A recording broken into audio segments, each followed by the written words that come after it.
Okay. Yeah, everyone just plug your ears if it's like, please. See people all squint at once means way too loud. Okay.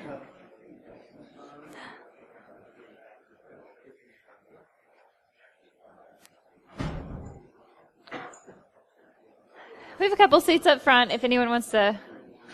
Yeah, I've got like 4. We're not going to call on anybody if you're like one of those people who's like wanting to hide. Like, Not me. yeah. Just you guys, because we assume you're comfortable. Right, front row.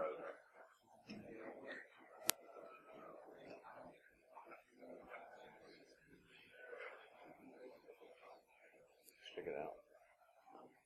They can't control me. Okay. They can't control me. Put your stuff in. Okay. You get a mic.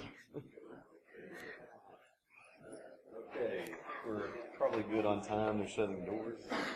Okay. Make sure this guy works here.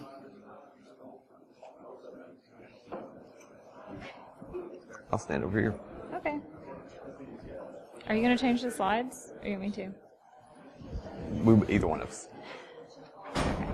Okay, can everybody hear me? You're okay. I got thumbs up. What about you? Me? Can you hear me? Okay. Okay. Well, hello, everyone. Did everybody enjoy the keynote?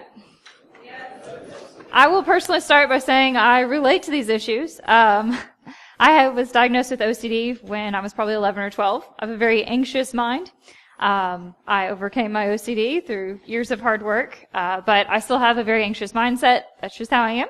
So if I start talking really fast, probably just a little wired. This is my first time speaking at a professional conference and at a BSides. This is our 4th year at this BSides, and this is like the 4th BSides here, I think. Is it right? I think this is their 4th. So we're both really happy to be here. I wanted to speak, and BSides means a lot to me because I'm about 4 years into my career, and I felt like it was about time I made myself get up here and talk. So, yeah, today we're going to talk about information security, tools of the trade. This is a very green talk, so this is kind of aimed for entry-level people. It's a talk I would have loved to have gone to at my first conference because I showed up and read all the talks, and I was like, I don't know what any of these things are or where I should be.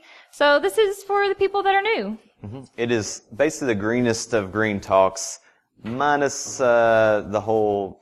Well, if you're brand new, there are some things that may not be understood, but they are in the slides for that reason. They're typical use cases, things like that, to get started. But first, we'll kick off. I'm Tara Wink. I am married to Jason Smith, but I'm Tara Wink. I have a background in physics. I did not go to college for computer science or anything IT related. I started out in physics. I graduated and was like, it's great, I got a physics degree. What do I want to do with this? Physics factory. Yeah. I was fortunate enough to have had a job in security, probably like my sophomore year of college, which kind of sparked my interest in, how do computers talk to each other and kind of learning about packet captures. But that didn't really keep my interest because I was in physics, so I didn't really hold all that information in until after I graduated and got a job at the state of Kentucky. I had a kind of general security role there. They didn't really know what they hired me to do. They just knew they needed a security person, and I fit that box. So my first year of work was kind of find what you need to do here to make the environment secure. And so that was kind of fun. It was kind of do what you want to do. And I picked up testing web applications, which kind of led me into my next job, which was pen testing. I did pen testing for about a year and a half. I really enjoyed that. It was fascinating work. But then I switched over, and now I do more blue team stuff. I work for a healthcare company called Change Healthcare, and I work on the SOC team there. I'm the level 3 analyst, and so I have a little bit of both worlds. But yeah, I've mostly been blue team. So I got a physics degree as well. I graduated and became a sanitation engineer immediately. And when I say that, I literally had a degree, and I went to go work at the local park as a garbage man. I got picked up by an old professor who was like, hey, you should parse all this data. You were great at it with me, and you worked with me, so come work for me. And the data was PCAPs. and that's history. I've now worked for several state and federal agencies. I currently work with Cisco ATA. It's kind of their MSS service offering that they have. Recently, quit from FireEye. Not for any kind of bad reasons. I had the greatest team ever. In fact, my old boss is speaking at the end of today, Chris Sanders, who, wrote Practical Back Analysis, all that stuff. Great guy. And the rest of the team was just as great. But now my new Cisco team, also awesome. Co-authored Applied Network Security Monitoring with Chris. Again, I started in Bowling Green, like where Tara kind of started with the Cyber Defense Lab. I was actually across the hallway from Tara at a different company, and we kind of worked together contract-wise. And yeah, I'm married to Tara. Hello. So before we get started, again, we kind of mentioned this is a green room talk. It's for very entry-level people. It's for people that are new to information security. Is this anyone's first BSides? That's awesome. Is anyone here just like brand new to information security? Awesome. Okay. Is anyone like in an IT job, but you're like wanting to transition to the security group? Okay. Yeah, we got a couple of people everywhere. Okay, so. this is a productive audience then. Good talk. Okay. Anyone recently graduated and you're here because you're like hoping to land a job somewhere? No hands, really. Okay. Techie high schoolers. Kinda, yeah. Any techie high schoolers? No. Oh, one techie high schooler. Okay. Okay. Okay, So yeah, it's basically, it's also to give, if you like to mentor and you just really like to hear like other ways of doing things, this may not be a better way, but hopefully it's at least going to be a slightly different way that you can kind of take it away and maybe show some other people. We like to mentor a lot of people up in Bowling Green and here in Nashville, and try to pull in different people if they are interested. High schoolers who think, well, there's not really anything. I don't know what to do in college. I just know I have to go. Well, we're like, well, there are alternatives and things you can do while in college, which, we go into in this talk. Not targeted at people who are like, oh, that's not the right way to teach people, blah, blah. That can be told afterwards. We can fix this up as needed after. But, for the most part, if you're like, this is not advanced enough, it's probably because you are too advanced. And the talk probably isn't geared for you. Yep. So leave now. No, I'm kidding. No. Anyway, so yeah. So what we're talking about today is operations in security. We won't really talk much about compliance or administration. But for the sake of knowing, compliance is really why we all have jobs. There are laws made that say that companies have to do the security stuff. And so what we do is, over time, some guys or some gals like, hey, we should probably actually do operational security and monitor stuff, or maybe do some sort of vulnerability testing or pen testing. And so those jobs occur. But rarely were those jobs the laws made. So compliance is kind of where things start from a legal perspective, and where a lot of companies really get into gear on getting security operations going afterwards. It's more of like your auditing group. So if you want to be an auditor and go in and say, hey, how well is this company doing with security? That would be a compliance job. You'd be in an auditing role. So what we talk about today isn't the limit to security, in case you're interested. There are also a lot of compliance jobs. More than most jobs, actually. There are more compliance gigs. Maybe not here necessarily, but, I lived in Charleston, for instance, and in just, the organization I work with there, they had 200 auditors in one office. So there are a lot of auditing positions, but, there's also administration. Won't talk about that much. They basically keep things going. They're not always super technical, but they're always super needed. So how do you learn this stuff? Basically, we always recommend that you know somebody else who's trying to learn this stuff, or know somebody who already does this stuff. It's always very productive if you can go on and not learn this stuff on your own, because it's easy to fall off the wagon if you're new to it. It may seem overly complicated, overly technical, but if you have somebody else, they may say, oh, well, this is actually how this is done. Or you may be able to help them say, well, it's not as hard as you think. Let's get the result, and then we can figure out, the process and things like that. We also are trying to say that everything we show here is all free. It doesn't cost money to learn this stuff. There are costly ways of doing it, but from your house, you can do all this stuff for free. Right. So the main goal is to talk about the operations team, what operations people do, and if you wanted to get started in that role, what are things you can do for free at home to kind of get yourself started as an entry-level person. So first, we talk about operations. Mainly, we're going to talk red team and blue team stuff. Red team are the hacker types, and blue team are the surveillance types. Talk more in detail about those. So red team. So we have here basically a job description. If anybody has been researching for a job lately, you've probably ran through a million job descriptions. They all look like this. You can't read that because you zone out, and they all ask for you to know a million different things. And it's kind of hard to think just by reading a job description, like, what would my actual day-to-day look like? Like, what does this person actually do? Because they really just want you to do everything. Right. The process is the same for no matter what level of experience you are. Generally, if you're looking for a new job, you come across a bunch of stuff, and if you are timid, you're probably like, I don't actually know all of this stuff. This is, I feel like maybe I should be farther. And that's where a lot of, what's the syndrome? Imposter syndrome. Which was mentioned earlier. Yeah, that's where a lot of that comes from, is that you have big listings like this, and they seem impossibly hard to actually get to learn. But in reality, the real job. What does a pen tester do? Lots of different stuff. Mainly you test for vulnerabilities. You try to exploit them. You try to help companies figure out how to resolve those issues that you found were exploitable. So you're helping companies basically protect their environment. You do that. There's also social engineering. So everyone's heard of, fake calling, trying to get passwords from people, or sending phishing emails. So there's lots of social engineering events that you can do as a pen tester. You make malware, of course, because you're trying to make exploits to exploit things.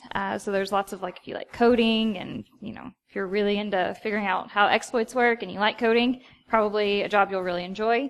And you do lots of reporting. About half the time in a pen testing job, you're going to do your tests, and then you're going to spend a solid amount of time writing reports. If you hate technical writing, there's your warning.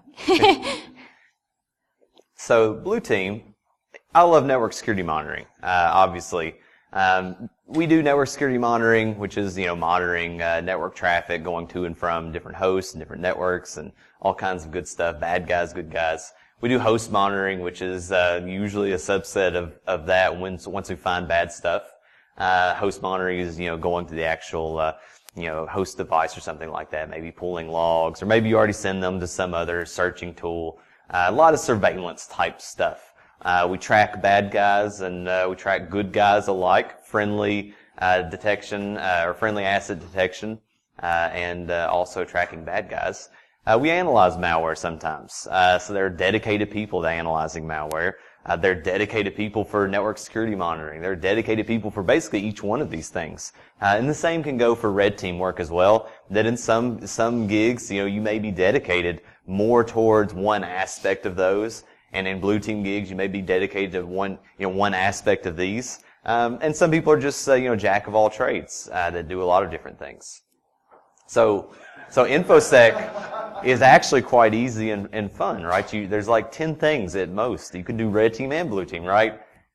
Well, it's actually a few different things. There are a lot of tools involved. It's not just 5 tools for one and 5 tools for the other. And it may look like you have to learn all this stuff, and this is just that job description all over again. And so it's a little rough. But in reality, this actually isn't too bad. So essentially when you start out, things are a mile wide and an inch deep, especially if you don't have a focus on what you like. Right. A lot of people don't already know what they like. I mean, you've been in red team, blue team, and administration. I'm still figuring out what I like, so. All right, and I think that's the idea, is that if you make a career out of this, that's what you're doing. The good news is that once you get past this learning curve right here, which is pretty difficult to do, it's like you start learning more stuff than ever, quicker than ever, and it's of more impact than ever, and these jobs start to look more obvious than ever, and things aren't so bad, and before you know it, a few years later, you're already coasting up here at the top, and it's kind of easy street. And then some people will go a little bit farther, and they go crazy about analyzing malware, and maybe if you're a red team person, you're actually doing all these bug bounties and all kinds of stuff. So you can make it as fun as you want, as difficult as you want, but know that there is a learning curve no matter what you do, and you'll get past it. It's just a matter of time. So before we go forward, we're going to talk about some tools, and we warn everybody, if you want to set up these tools and play with them at home, we highly recommend it, but we just advise a lot of caution. Please don't do this on public networks or anything that doesn't belong to you or anything that you do not have explicit permission to test. It's highly illegal. Usually we feel like nobody can see us on the internet. I'm behind my computer. False. A lot of people are watching with blue team tools. And if you get caught, a lot of money to do it. Yeah, a lot of legislation is in place, and a lot of people fear this idea of hackers are going to get me because people are getting got all the time. So, caution, be careful. So, all those tools we mentioned, just forget about it. In reality, you'll come across what you need as you need it. Right. But there are some concepts more that you should really try to get into, from our perspective at least. This is what helped us. It's what we still use today. Some prereqs. I think that a person who is in information security should be pretty well versed at the command line at a Linux distro of choice. Specifically, we're going to talk about a few different tools, a few different ISOs that will create these virtual machines. If you're unaware of what those are, we'll talk about those briefly. But look at these tools, look them up. These are free things that you can download, and they will get you going. Again, these are some links to how to really get practice at the command line, even if you don't even have it set up just yet. And basically these aren't specifically related to Infosec directly. They're related to all things IT, especially like coding or anything like that. But they will be very, very, very valuable in Infosec. So virtual machines. If you want to set up a lab at home, highly recommend virtual machines. Does everyone in here, anyone not know what virtual machines are? Never heard of them. Well, that's a loaded question. It is a loaded question. Who all knows what virtual machines are? This is where, there we a crowd go. of hands, you can't see the ones aren't up. So virtual machines, if you're fairly new, virtual machines, you're basically just running machines within machines. So yeah, we don't really need to it's as obvious go as that. too deep into that. No, that's all there is to it. You all get it, right? This is a host machine. Some guy on a host machine, he's like, hey, I want to have this Windows VM virtual machine up because I want to do some zany things against this Windows VM because Windows is more likely to be vulnerable to whatever. And so they spin up a virtual machine, and maybe they have this attacker VM as well to test against. They don't have to have multiple machines to do this. They do it all within their main host device. A few flavors of Linux that will get you going is go ahead and download just a basic Ubuntu desktop. And so you'll download an ISO and you'll make a VM. Again, Google all that. But it'll be a basic way to get to a terminal, an actual terminal that you can mess around with. After you get kind of familiar with that and how to install this stuff, download Kali and Security Onion. If you're unsure if you want to do red or blue team, go ahead and start and try doing both things. Absolutely. Like figure out a few of the commonly used tools here and a few commonly used tools there and get going. Eventually you'll feel very comfortable at the terminal. This is pretty important here. Like it seems like a funny GIF. It's great. You literally have unlimited power at the terminal. And so you have people who are like, well, can't you do this in Excel? Well, no, you can't do all this stuff in Excel, right? I heard some face palms. It's good. In Linux, you'll use grep sed and awk and some other stuff, but a lot of grep sed and awk, and you'll script those together, and in the end, you'll say, hey, I have unlimited power to some degree, like where if you learn these things to the extent, you can literally do anything. So, anybody questions? It's not bad, right? Yeah, any questions at all. We want so to try to make it to where we can open up questions in the middle. Okay, no questions. It's good. Everyone gets it. So networking, before you get started, it is a good idea to have a good idea about how networks function, how they work. So just understanding the basics, playing around. There's so much hardware available. You can literally go to Goodwill and buy routers. eBay, Goodwill, whatever. eBay. There's so many resources available. A lot of schools. There's a lot of people that donate. Yeah. If you need some hardware, please just reach out to us. If you want to play with we'll find a way to get you some hardware. If we're loaning it or whatever, we'll find a way. Yeah, get you a setup at home so you can play around and, monitor your own traffic. But for now, you can download Wireshark on your PC. If you don't start with VMs or anything, on your Windows box, on whatever box you have, you can download Wireshark and start monitoring your own traffic. And we'll show you just an example of what that looks like.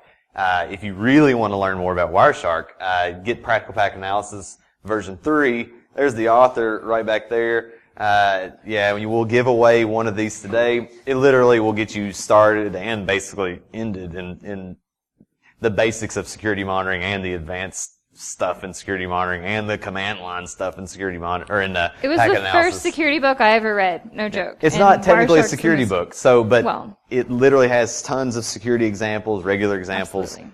It fits everybody. I was on a cruise not long ago and reading this. Like, if it's that good that you do it on a cruise, you're like, man, I want to read that book. I highly recommend it. Jason checks in the mail. Right, thank you. Thank you. So full packet captures. We're talking about the full recordings of things. Getting all this network traffic. Basically, we have all these tools that just gather it up. And again, Wireshark can do it. There are command line tools that can do it. You can automate it. You can do all kinds of stuff. But in the end, it's pulling mostly the same thing, which is a full recording of everything you do on a network. There are tools when the network traffic is too much that you make metadata out of this stuff. Or you make just connection records out of this stuff. Like a full recording of a phone call versus just your little connection things that, I guess, Right. Your phone record that they providers mail used to you, give, say. yeah. And then there are things that pull out just interesting stuff. This is Wireshark. This is what it looks like. Generally, this is meant to be an intimidating screenshot. Although, once you get hard to to see. learning, yeah, it's less intimidating than TCP dump or something like that. But once you get to learning Wireshark, there's all kinds of statistical tools, things like that.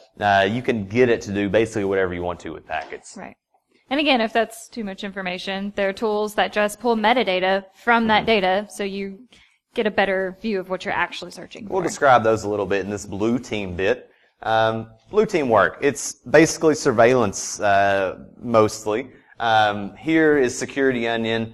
Security Onion is basically a big wrapped up ISO, a Linux distribution with all of these blue team tools. When I showed you the little graph, basically on one side of that graph were a bunch of tools that are included in Security Onion. So you don't have to really install any of this stuff. There's no challenge to getting it running. If you can get Security Onion running in a VM, you can do this. All the tools are open source within Security Onion. You basically reach out and ask for help on something. If there's a bug or whatever, you're probably going to get the tool author who comes back directly to you and is like, hey, you didn't try this, come on. But sometimes they'll be very helpful. It has a lot of graphical tools, a lot of command line tools. You can basically do everything that you'll do in blue team work, you'll do here. Here's an example of pulling some of that metadata. So right here, it looks like a lot of text, but pay attention to what's actually on here. There's laser works. It does work. Oh, not there. It's a TV. Basically, I'm pulling all of the images that this person browsed to on this lowcostusa.com and photobucket.com, where basically I just said, hey, print everything out, but then just show me the JPEGs. And you'll have the top right here, this grep JPEG. Again, I said grep sednock. I just said, hey, show me the JPEGs there at the end of this. And so these are the files that this person actually went to. The silk output here doesn't make any sense in this context. But this is an example of all those connection records that in huge networks, you can easily pull stats on who is the busiest talkers, what guy's talking out to China a bunch, any kind of thing that you want. So again, that's metadata that's basically pulled from the full packet capture. So you Data can see about all data. of these things in Wireshark, but you have to really filter it down. So And on the fly, this is the faster way to do it Right. on like large networks, large captures. This is an example of Network Miner.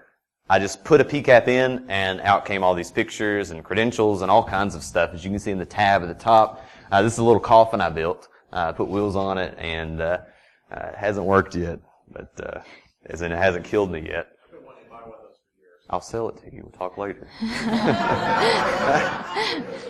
Network security monitoring is collection, detection, analysis. To wrap it up in a really summarized way, collection, you collect all this stuff. Detection, there are a lot of tools to bring out alerts and things like that. And then analysis, you actually do human, hands-on stuff and interpret that for other people. The whole process here, there are a lot of different tools used for these things. Specifically, like things like Snort and Suricata, they alert on stuff. You say, this is what a signature of what something bad looks like. It's going to look at all your data all the time and say, oh, I found that signature. Here's an alert for it. Maybe you should check it out. Bro, again, it's data about data, but can be used for detection as well. And then analysis. There are all kinds of different graphical tools that you can parse through all this data. I'll show you some examples in just a little bit when we do a red team, blue team example. And again, those are all packaged into Security Onion, so you don't have to download and install them all, which is very nice. Red team tools. So we have a different set of tools. Some tools we share with blue team, but we have a specific operating system we use, which is called Kali Linux. I'm sure a lot of people have heard of Kali Linux. Like Security Onion, Kali Linux is just prepackaged with all of the common pen testing tools. They're all built in. Again, one more warning. Please, please, please do this in a lab environment. Don't just go testing your bank online. Even if you think you have permission, you don't always have permission from all parties either. You may have someone at your cousin's company, and he's like, oh yeah, you could do that here. No, that doesn't you need mean written you have approval, permission. right? Even if you are in an engagement with a client and they've given you a range of IPs and they're like, yeah, we want you to, test these ranges, and you've compromised that, and you can go to a whole other subnet. No, you Doubly can't. verified. They didn't give you permission. Don't do that. So it's just easier to learn the stuff on your own in in VMs and stuff. The same goes with the blue team monitoring before. You really don't want to see what your friends and family are browsing to on the internet. And when you accidentally start monitoring them, you're like, hey, this is not a bad idea. It's harmless. It's passive. It's not so harmless to you because you're like, oh, yeah, you're like, I now know them very personally. Again, these are, some examples. There are many warnings out there. You can't possibly do this stuff without seeing these warnings. Heed all of them.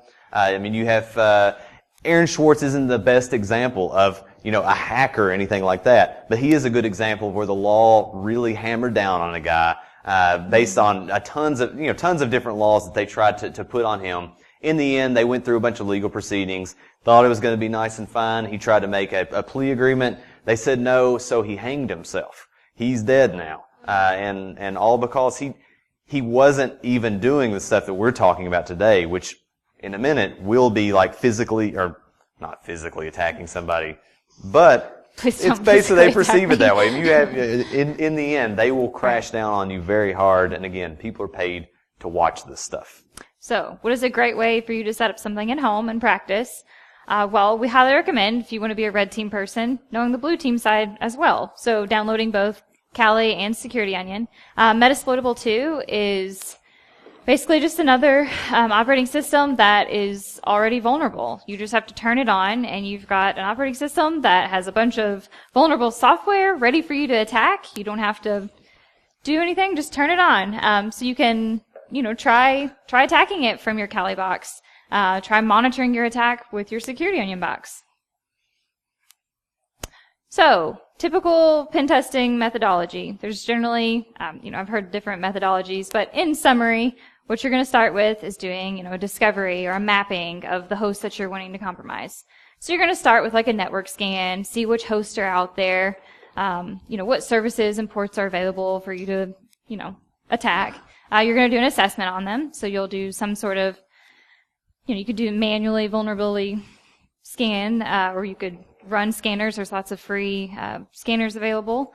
Then once you find what's vulnerable, you want to exploit it. And there's lots of tools already on Kali Linux with exploits ready for you to fire away. And then once you've done that, you pretty much rinse and repeat. So the discovery phase. What is the discovery phase? Again, you're mapping what's available. Let's say you're on a pen test. They've given you an IP range. You're going to first want to say, who's home? What's out there? What's available for me to attack? So you're going to run probably an nmap scan. Nmap is one of the most common tools I know of. It stands for Network Mapper. So basically what you see in this slide, we're scanning a range, and we're seeing that there are 4 hosts that report back and say, we're live on the network, we're turned on, we're home. It's basically just rattling some windows to see who is actually home in here, maybe peeking through and seeing what you can do. There are more invasive things that you can do to test this, but this is just a very basic thing. If you're on your home network and it's all trusted and you have everyone's permission, scanning your home network is something that will reveal what hosts are actually up in most cases. So here we did another Nmap scan where we basically just said, hey, we see that this one host is up. Scan this host. Tell us what services are turned on, what's running. And Nmap can go so far as to guess what version of a service is running. We highlighted this FTP service at the top. That's VSFPT D 2.3.4. So that's going to follow through in our example. So just note there that, we scanned that host, we saw that that service was open, and that's an older version of that FTP server. If you saw this amount of services on a device in your house, probably should be suspicious as well. This is, again, a vulnerable host that we've set up. So it was made for the purpose of doing some sort of investigation on and testing against. So now that we've discovered what's there, we've mapped it out, we know who's home, we know what's running, let's do an assessment. OpenVOS is a vulnerability scanner, and you can basically just set it up. It's on Kali Linux, of course. You can put in the IP address, and it will run through and do kind of an invasive assessment for you. Never mind the cartoons. So yeah, don't let that fool you. It's a decent tool. A lot of people use tools like Nessus and a few other tools like that. Many of those have gotten very, very commercial over time because they're all quite good. But OpenVOS is still completely free. The cartoons may seem like it's lighthearted, but it is very serious, and will very much help you out on compromising hosts.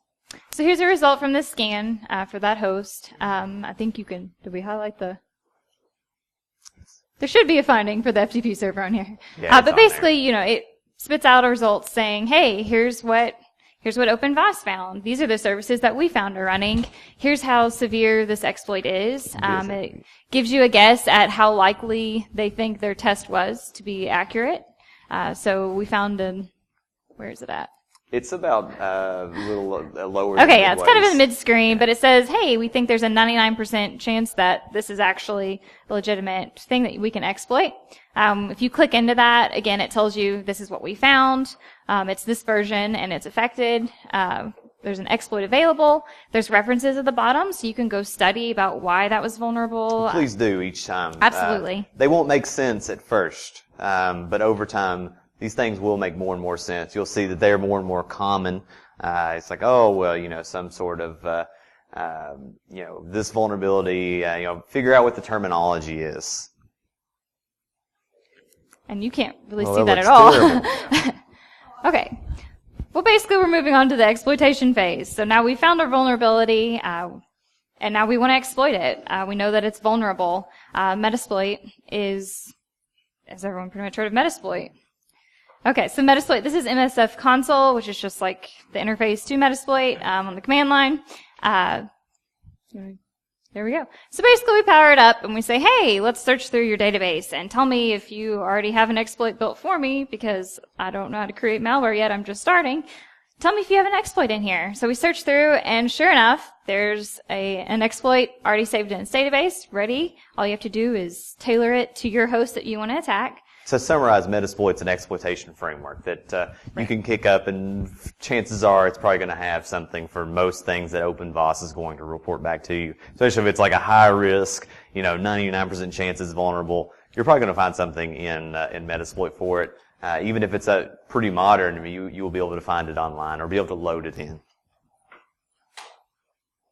So now we exploit it. So here we go. We've selected our exploit. We tailor it to fit the IP address that we're attacking. It runs the exploit. We see some FTP commands. And then bottom line, we see that we have a command shell session opened between their host and ours. So we have command line access to that host. We run the ID command, and it tells us that we have the privilege of root user. So we have root level access on that box. So basically, you've won for that box. Victory! So celebration, right? But not so fast, because it's not so easy if you are actually a bad guy and you're like, hey, I'm going to use all these tricks for money and go rob people, basically. Because just the exploit alone, which was about 3 lines, you typed about 3 lines, still made 14 events. So the attack or the blue team guy or gal who was watching suddenly was like, oh, okay. I see what's going on here. we have that honeypot or that vulnerable host that we put out there on our network. Somebody compromised that. Let's see what's going on here. And they were also internal, which is would be a fun day for that person. They would love that. Like, oh, let's put the hammer down. But even more so, it was only after you made a lot more alerts with your scan. Right. Your scan was very, very, very loud. This is just one page of these. I don't expect you to read everything, but your scan looked for all kinds of vulnerabilities. And as it looks for those, a lot of those are very, very invasive that we will see those on the network, to the point where just your user agent, your identifier that is OpenVOS, we saw that at least 50,000 times. So there were roughly 100,000 alerts in total that we saw these that just showed up here. So your scan, which seemed benign, and your exploitation that seemed easy, actually generated over 100,000 alerts. And someone got probably mad on the blue team. They're like, "Oh God, this guy, he's so many alerts we have to close out now. This is ridiculous." So, in conclusion, it didn't seem all that bad, right? There's a lot to learn, but it's pretty structured once you have a focus. Right.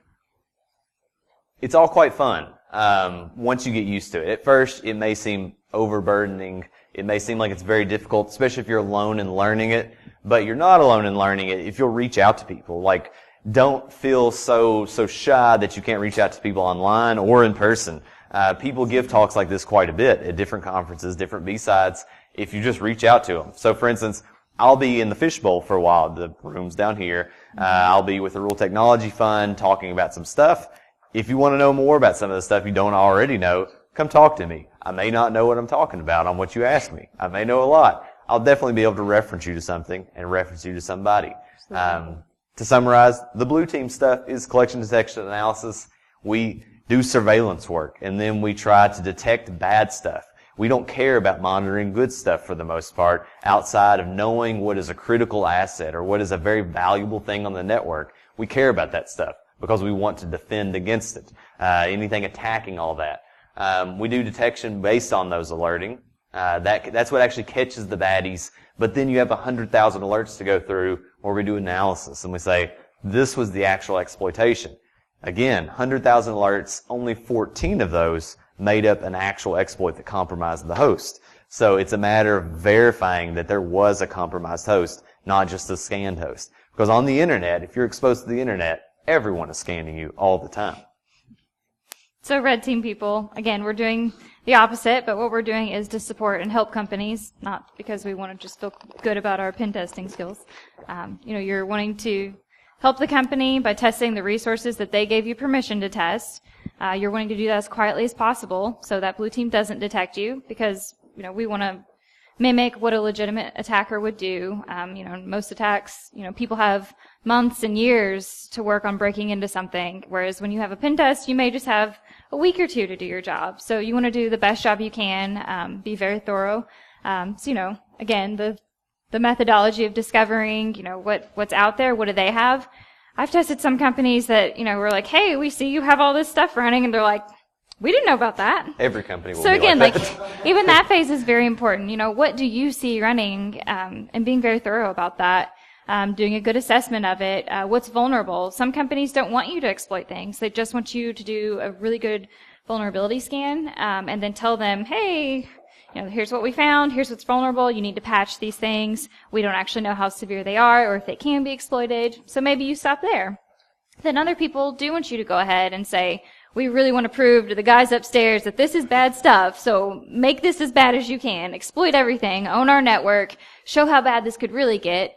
And that helps, usually the security team get funding for more tools for detection. You're given that scope. Right. You don't figure it out on your own and be like, I'm going Right. to own everybody. They give you a scope, Right. and you stick to that. Again, it goes about permission. Even when you have permission, don't go too crazy. And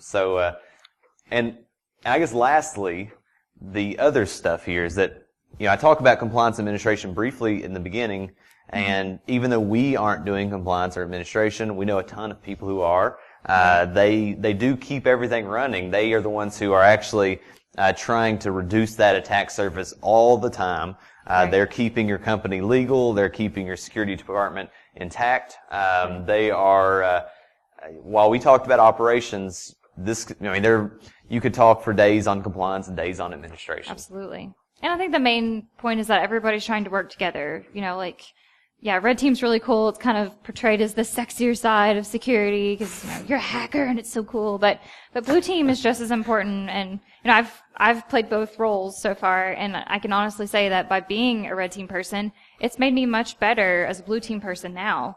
When I see a scan, I'm like, guys, we need to pay attention to this. I kind of have, you can kind of see both roles. So, I think that's important. They're the same coin, just two sides of it. And the main goal is to protect data. So how do you actually get a job doing this?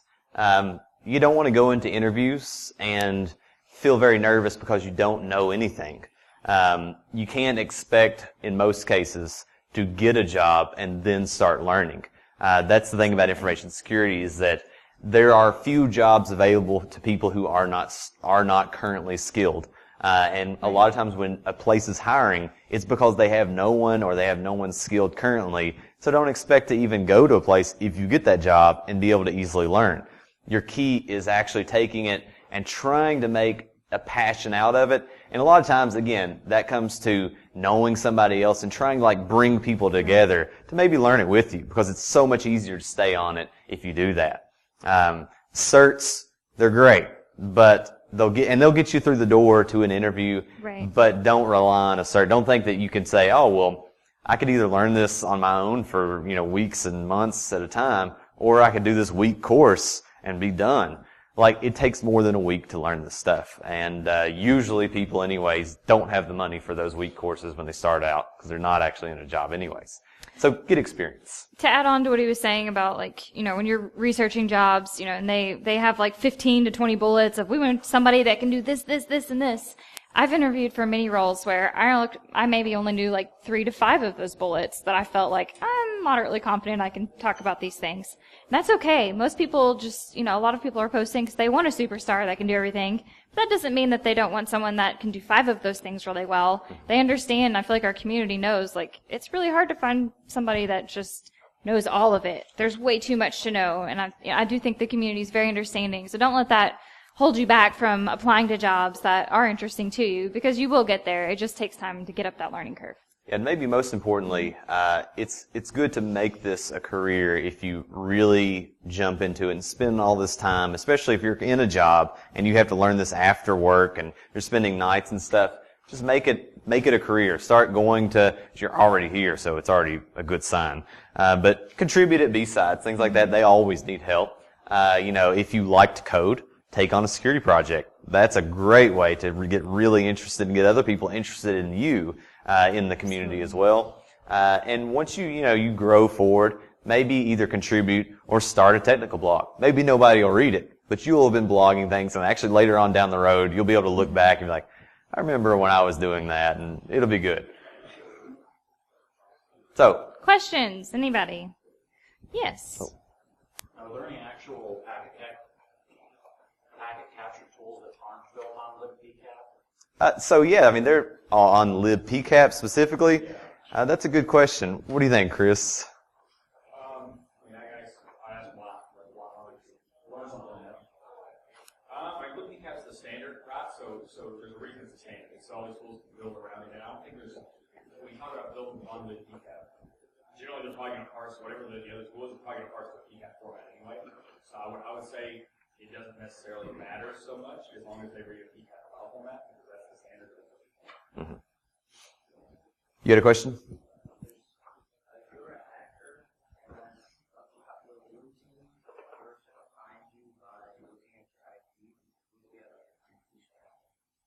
So the question was, if you are a hacker and if a blue team person, can they find you based on IP? So this can actually this will be a fun political question. So we talk about Russia, things like that. So all these hackers, hacking campaigns here and there and that and the other.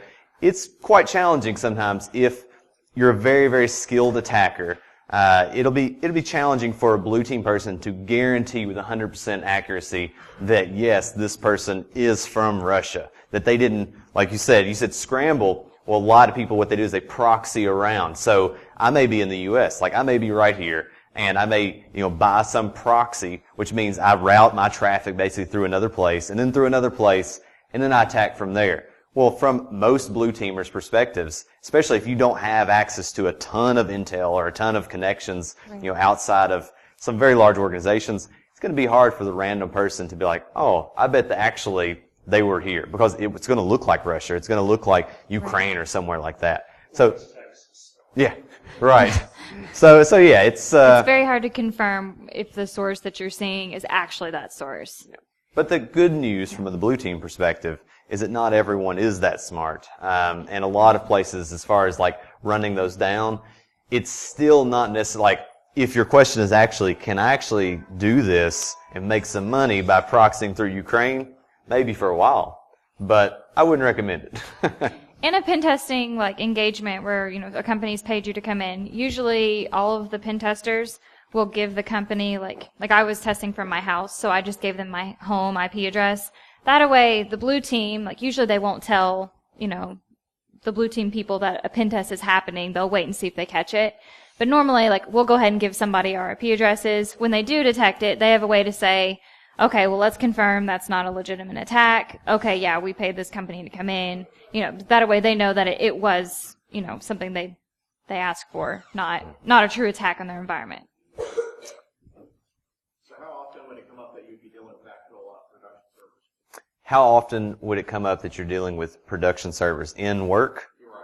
So hopefully it is rare that you're actually doing Absolutely. that. In theory, yeah, you should not be doing that very often.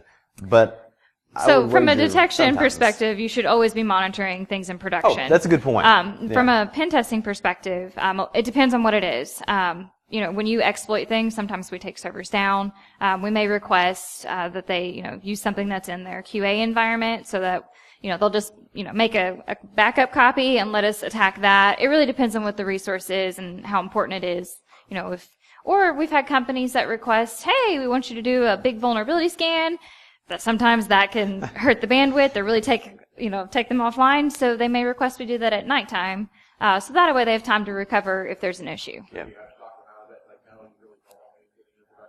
Right. So all of those things in a pen test, they are very, very thorough. They talk back and forth. They get a very clear line of what is our scope of our engagement, and we do not go outside of that scope. Yeah. But that's a consulting pen test company too, that they do this all the time. There are some companies who have one red team guy, and maybe it's this person has just started learning or something like that, and they're like, hey, can you do a vulnerability test against all of our stuff? And maybe it's a bunch of old legacy things. And next thing you know, they're bringing down some sort of network equipment. I don't know how this happened. Of course you don't. You just started. You really can't be expected to know. Yeah. But so it's on the company sometimes to know this stuff. Right. But again, it comes down to not many companies have that knowledge. So that's why a lot of times they go to consulting companies, because these are companies that are entirely made up of people who know this stuff. Right.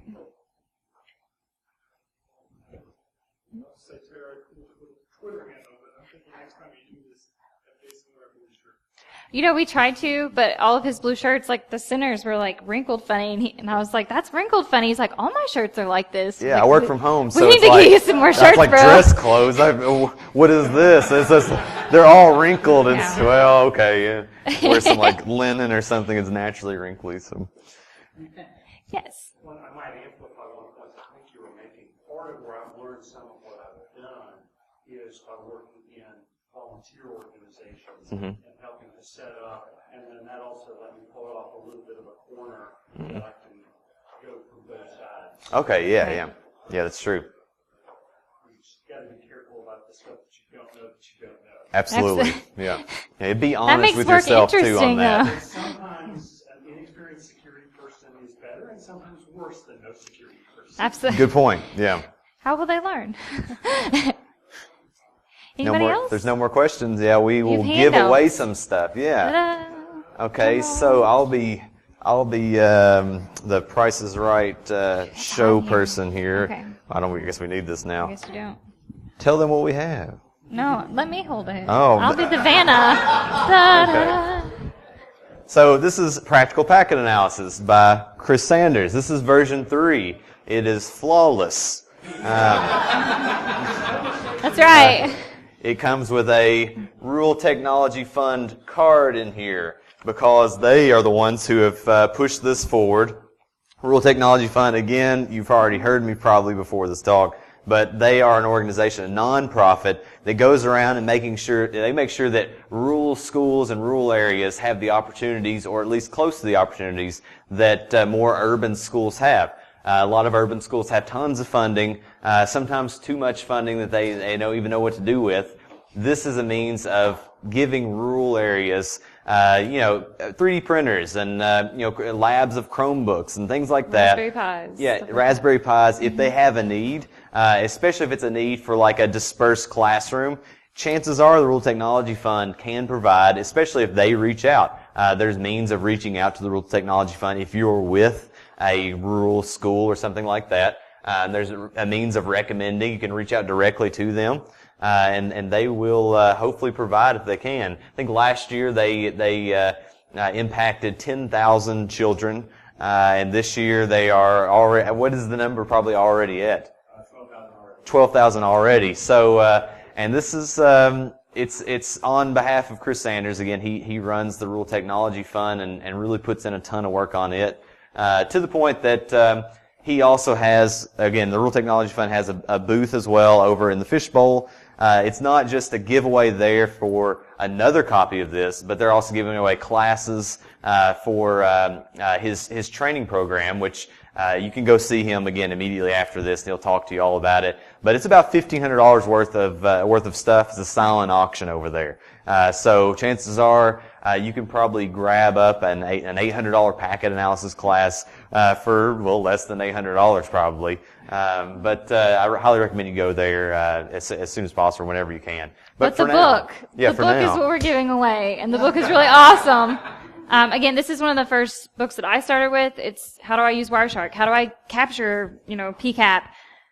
What does all this stuff mean? And it breaks it down. Chris is an excellent teacher. He has excellent humor in the book. He's from Kentucky, and maybe just 'cause I know your voice as I read it, I can hear you, but it's true. Good. It's like his accent is in the book, but it's an excellent book, so I do recommend it. Preferably this goes to someone who is fairly fresh to Infosec, since that's what this talk is geared at. Of the people fairly fresh to Infosec. Youngest person? Trivia question. This is a hard one. I don't expect an answer. What is one of the detection tools for blue team work? Actually, any of them. Are you new to Infosec? I'm new to Infosec. What is one of the things? Snort. You win a copy of Practical Packet Analysis. Congratulations!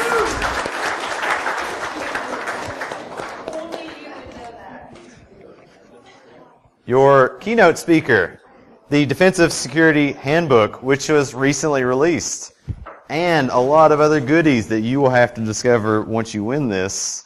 Do you have another trivia question? No. You don't have a Okay. trivia question. You didn't tell me to prepare for that. I did not prepare either. So It wasn't in my scope. That's right. Good Thank point, you. yeah. He gets me. that probably could have been the trivia question. What is the most important thing that you should do before you do any of these activities? Oh, you're the first. Are you new to Infosec?